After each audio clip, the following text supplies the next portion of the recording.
this video, we'll talk about backing up, restoring, and moving your on-prem Orchestrator.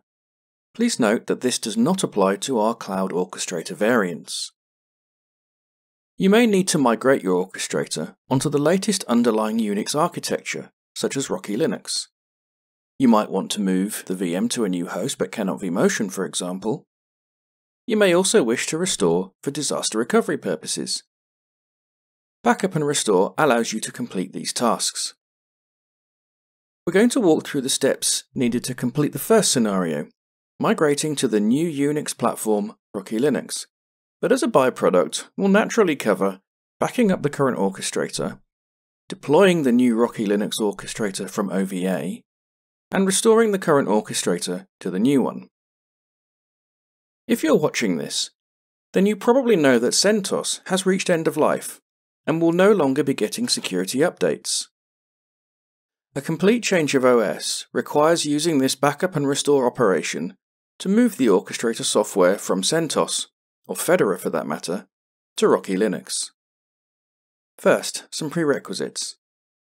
Ensure that you download the Orchestrator OVA version from 9.4 onwards. These are based on Rocky Linux. Also, it is critical that the version of Orchestrator matches on both your current and new Orchestrators, so you can upgrade your current Orchestrator to match the Rocky OVA version.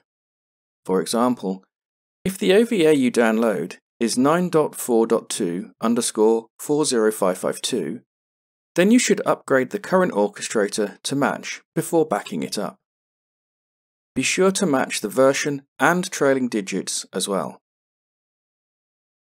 First, let's deploy the new Rocky Linux Orchestrator from OVA.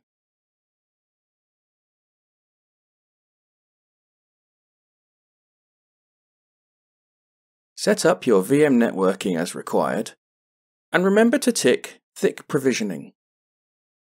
We'll speed up this deploy operation. Once the new VM powers up, connect to its virtual console so we can set up basic networking. Log in as admin with password admin. You'll be asked to set up a new password for both admin and root accounts. Go ahead and do that.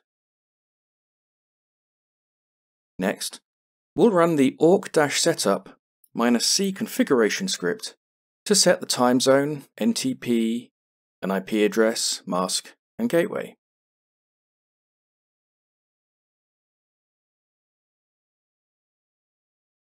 Once we have networking up, we can go back to the current Orchestrator and start backing it up.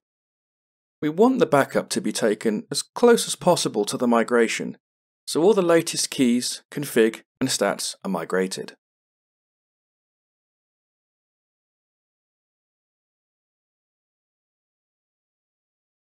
Let's SSH into the new Orchestrator so we're ready for the restore phase, which we'll do in a moment.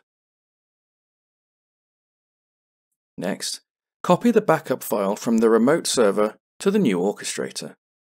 You can run SCP on the remote server back to the Orchestrator, or pull it from an FTP server using these suggested commands. For SCP, you may need to omit the -O if you have an older version of Unix that doesn't support it. After the file transfer has completed, run these commands to move the file under the GMS folder and grant permissions to the GMS account to access it. These steps are required for 9.4 Orchestrators onwards, due to a change in the underlying permissions architecture. Now it's time to shut down your current Orchestrator. Your Edge Connect appliances will carry on operating normally. Once you start up your new Orchestrator and have confirmed operation is normal, your current Orchestrator should not be brought back online. Back to the SSH on your new Rocky Linux Orchestrator now. Check that your login is reporting as GMS with the Who Am I command. If it reports admin, issue sudo su-gms to switch to the GMS account. You should see that reflected in the command prompt.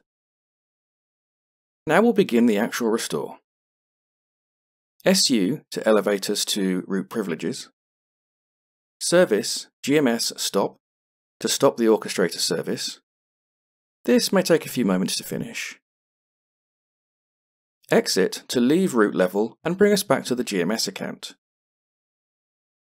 The restore.sh script starts the restore. Note that the script expects the restore file to be named gms.zip and be located in /home/gms. It may take several minutes or more, depending on how large the database is. We'll speed this up as well. Once the restore completes, it should look something like this. At this point, if you want to keep the IP address you configured earlier, you can proceed with service startup. If you'd prefer to reuse the IP address that your old Orchestrator had, you can rerun the orc-setup-c script to change those details. Next, we'll start up the Orchestrator services.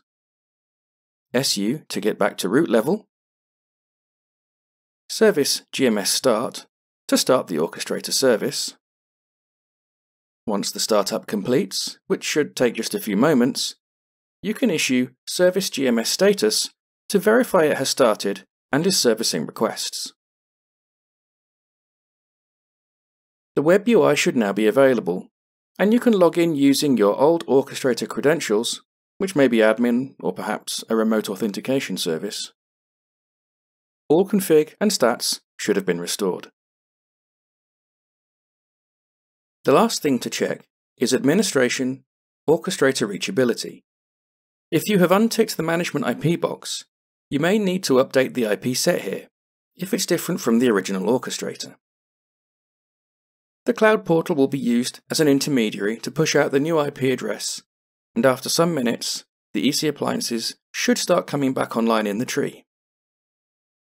That's all for this video. Thanks for watching.